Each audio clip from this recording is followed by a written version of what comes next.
Baik, assalamualaikum warahmatullahi wabarakatuh. Kali ini kita akan melanjutkan materi yang kemarin. Kemarin 3.1, sekarang kita lanjut ke 4.1, yaitu prakteknya, yaitu menginstal sistem operasi jaringan. Sebagaimana kita tahu, kemarin sistem operasi yang akan kita gunakan itu Debian 8, yaitu berfungsi sebagai server.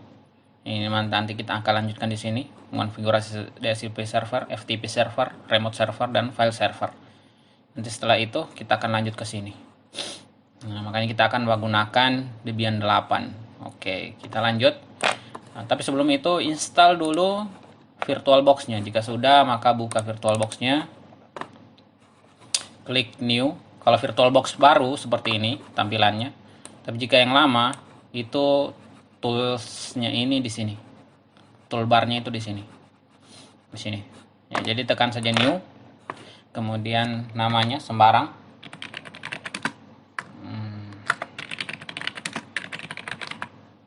gunakan server Debian, boleh, terserah, mau ikut video tiada masalah. Pakai yang 32 bit karena yang diambil kemarin 32 bit. Kemudian next. RAM-nya gunakan 512. Kenapa 512? Karena ini ringan. Karena dia hanya menggunakan CLI seperti ini, tampilan antarmukanya. Dia hanya akan menggunakan seperti ini. Jadi nanti kita dihadapkan seperti ini saja. Jadi kita konfigurasi seperti ini di servernya, bukan tampilan Windows seperti ini. Ya, kemudian next. Create. Pakai VMDK. Next. Nah, di sini kita menggunakan atur berapa besar harddisknya. Kemudian simpan di mana. Misal di sini cari, taruh di sini, buatkan folder server. Oke. Save. Jadi dia letaknya di drive D, di folder Linux Debian 8. Kemudian dalam folder server juga, dan ini namanya filenya server Debian VMDK. Kemudian create. Oke, setelah itu kita start.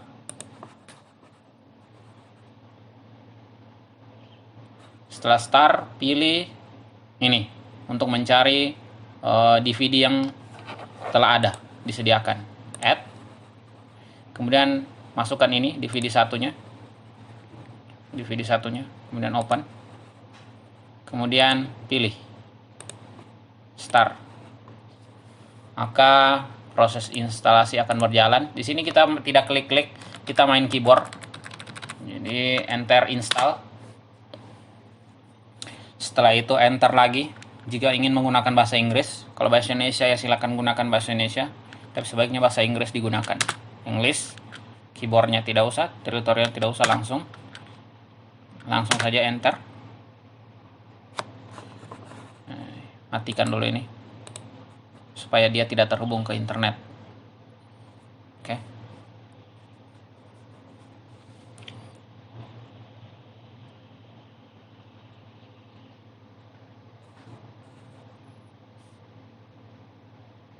Tunggu dulu beberapa saat sampai muncul tampilan selanjutnya. Oke, biasanya akan muncul tampilan seperti ini. Kita continue. Kemudian konfigurasi manual. Oke. IP-nya 192.168.1.2. Continue. Terus.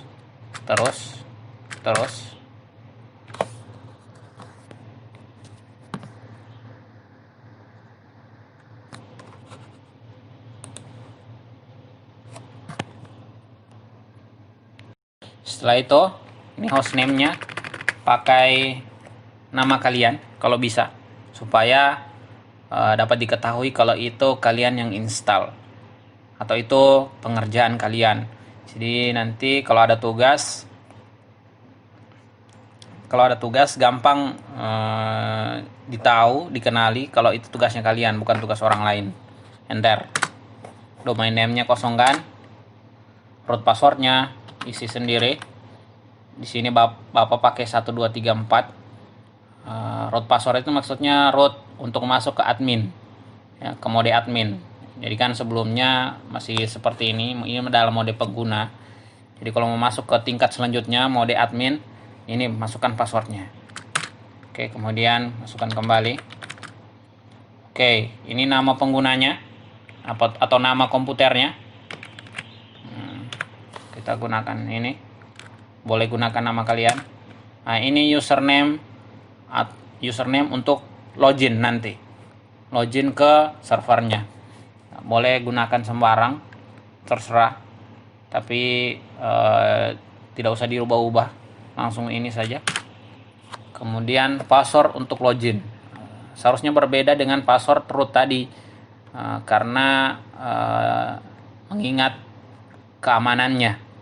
Kalau supaya lebih aman seharusnya dikasih beda passwordnya root antara root dan usernya. Nah, tapi di sini karena hanya praktek biasa, jadi kita gunakan sama saja. Oke.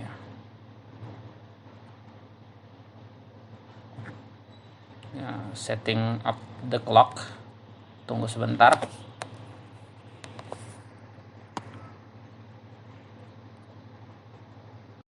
Ya, gunakan sentral.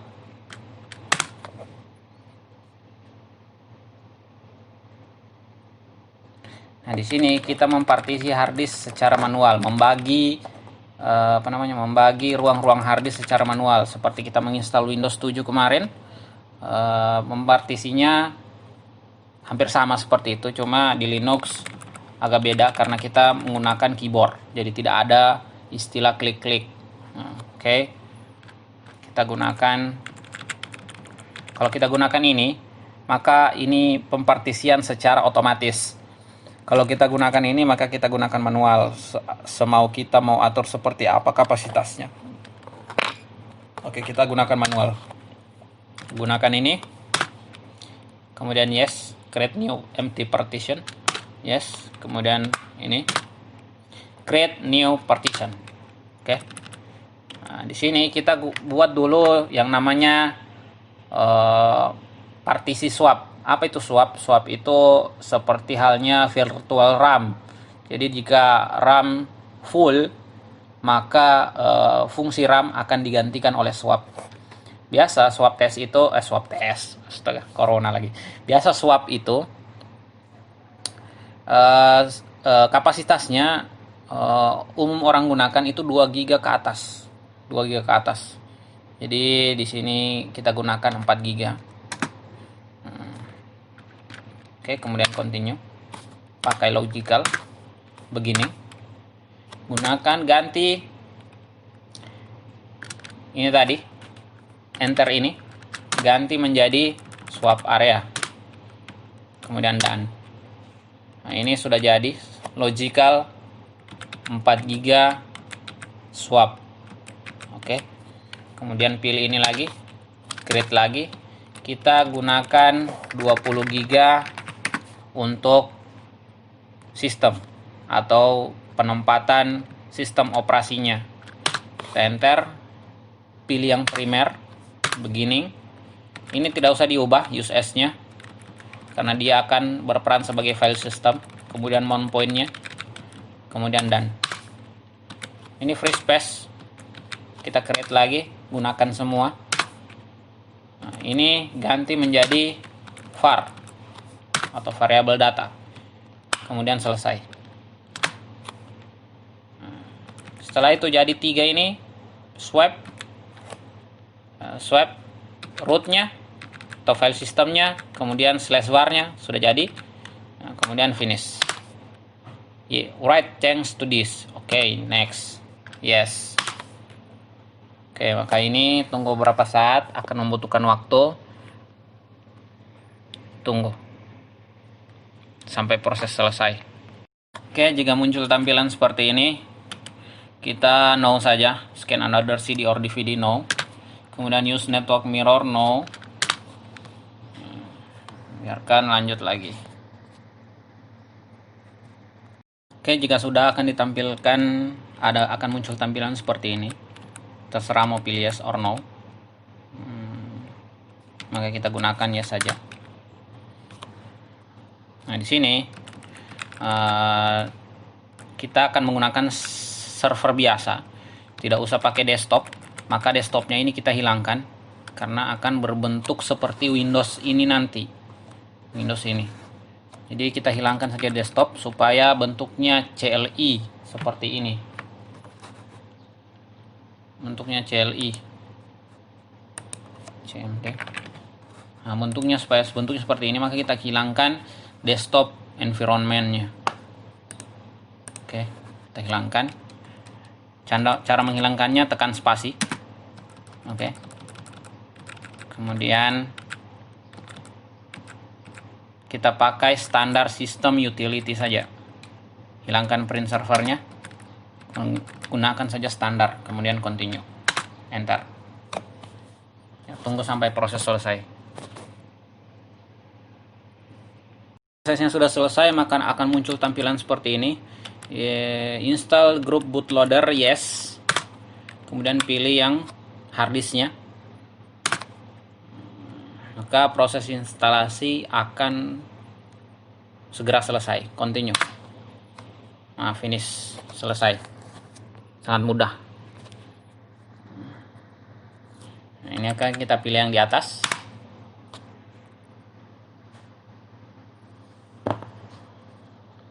Kita tunggu beberapa saat agar dia masuk ke jendelanya di tampilan di halaman loginnya.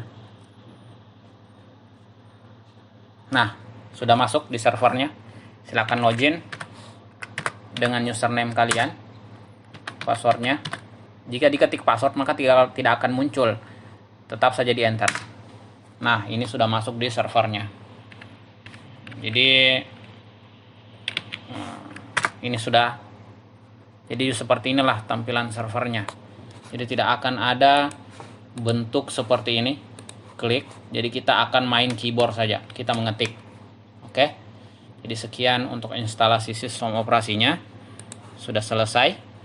Nah, kita akan lanjut pada pertemuan selanjutnya, yaitu bagian DHCP server. Assalamualaikum warahmatullahi wabarakatuh.